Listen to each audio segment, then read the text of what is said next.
Reagan was elected to the presidency, he installed Louis Giuffrida as head of FEMA, the Federal Emergency Management Agency.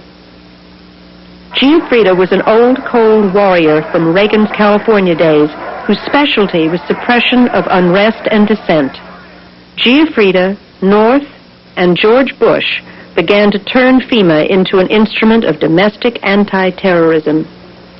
You're dealing with a group of people in the Reagan administration who equated political dissent with treason and who cannot differentiate between emergency procedures, which I think everyone agrees are necessary, and suppressing political dissent. And with North and Poindexter and Casey, you had a group of people who saw Americans who disagree with them as the enemy. What they call a red or blue list. Those on the red list will be woken up at 4 a.m. and taken to the camps and probably killed. There's concentration camps. In 1984, under Ronald Reagan, he signed a bill that turned the King Alfred Plan into Rex 84 to include not only people of color like black people, to include the Latinos to be rounded up. It's called Rex 84. Through Rex 84, they can turn their Navy and Army bases into concentration or prison camps. If you don't believe me, check out the Fort Dix camp in New Jersey. It's called Rex 84. This stuff is legislation, folks. We didn't make this up. Congress know about this. The Senate know about this. They haven't told you because if you knew, the whole earth, the whole America would be in a state of emergency right now. Civilian labor camps. Huh? They got civilian labor camps all throughout the U.S. The largest one is in Alaska. Yes. That's a fact. Yeah, I've seen one in Halton, Maine. I need you to say, come here, come on, man. Talk to me, brother. Come on. Yeah, man. I'm just say it. Say it again.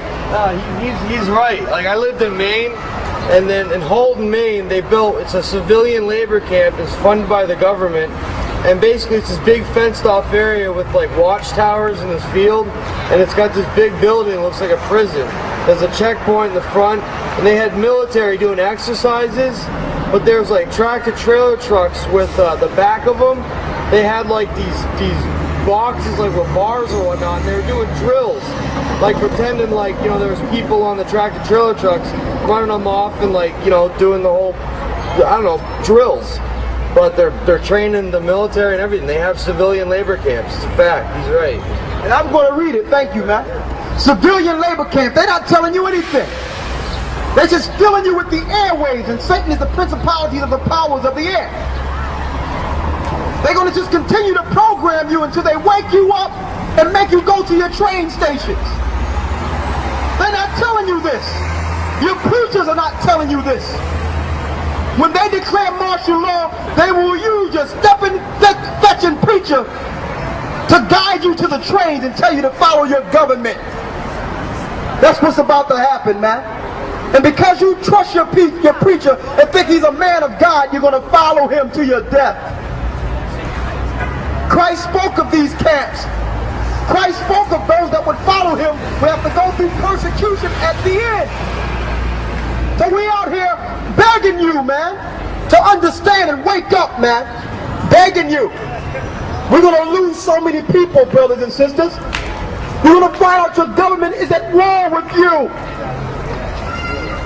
They're at war with you. They're not looking for Al-Qaeda. You is Al-Qaeda. Thank you. They're at war with you, man. Here it is, they say they're chasing people with turbans, but yet now they're locking us up under terrorist legislation now, calling us terrorists now. They're not looking for people in turbans, man. We are the terrorists. There's more. The red list. Here's the people that are placed on red list. I know we're on the red list, but I'm going to read it. These people are the enemies of the New World Order. They are the leaders of patriot groups, outspoken ministers like us, outspoken talk show hosts, community leaders, outspoken and probably net leaders.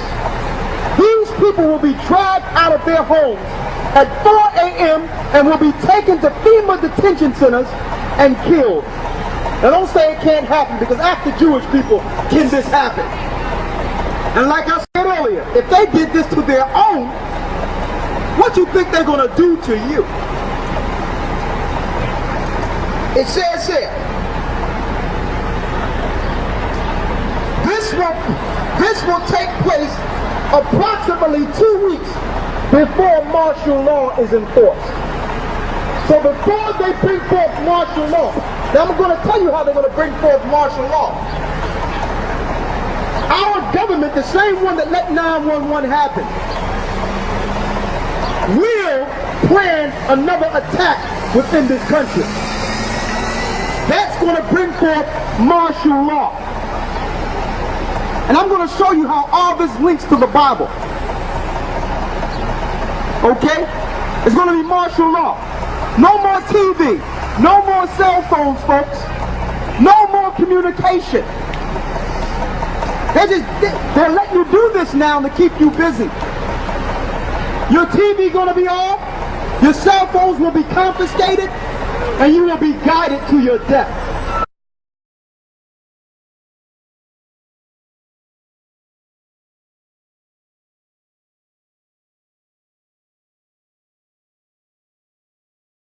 Go ahead. This is not another subject.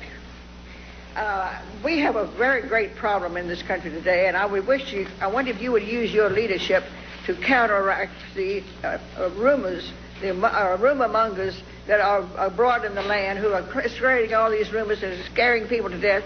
Large segments of our citizens believe that the United Nations is taking over whole blocks of counties in Kentucky and Tennessee, and some of them, they believe that we're in a concentration camp, and they're going to give our army to Russia and all that baloney. The issue is, we live in an interdependent world. We have to cooperate with people. We're better off when we do.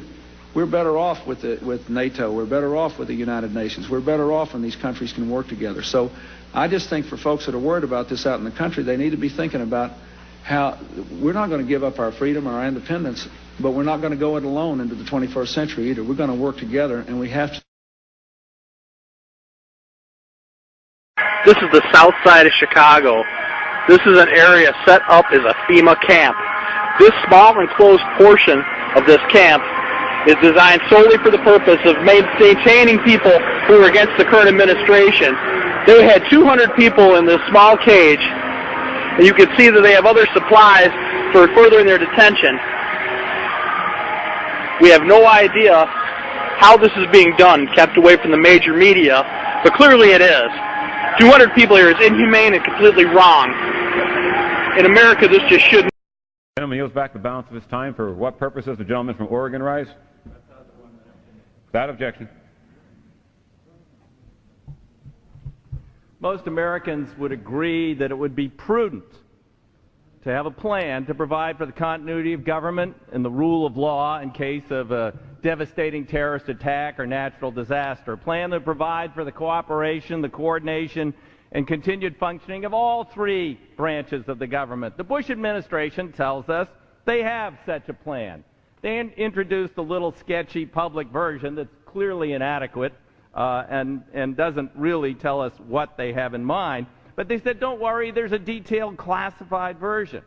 But now they've denied the entire Homeland Security Committee of the United States House of Representatives access to their so-called detailed plan to provide for continuity of government. They say, trust us.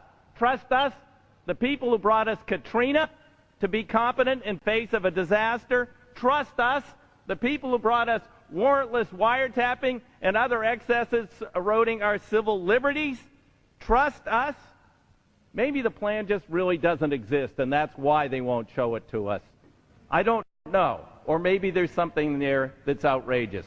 The American people need their elected representatives to review this plan for the continuity of government. The gentleman's time has expired. For what purpose does the gentleman from Texas rise? Request permission to address the House for 1 minute. Without objection.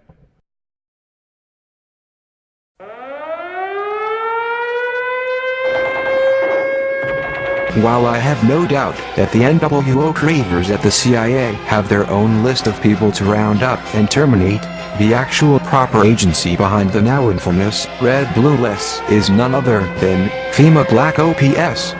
FEMA is not here to primarily help you. Under a full state of martial law, FEMA is here to send you to their detention camps to sort out who shall live and who shall die. Those unfortunates whose names are found among the millions of fellow Americans on FEMA Red Blue lists will never come out of the FEMA camps alive, although they may have to go through hell before they are finally terminated. Such offenders are essentially deemed resistors of the New World Order, as my CIA and military insiders told me personally. Oh, all of us in the CIA know all about the concentration camps in America and their purpose. We all know that their purpose is to terminate resistors of the New World Order under martial law.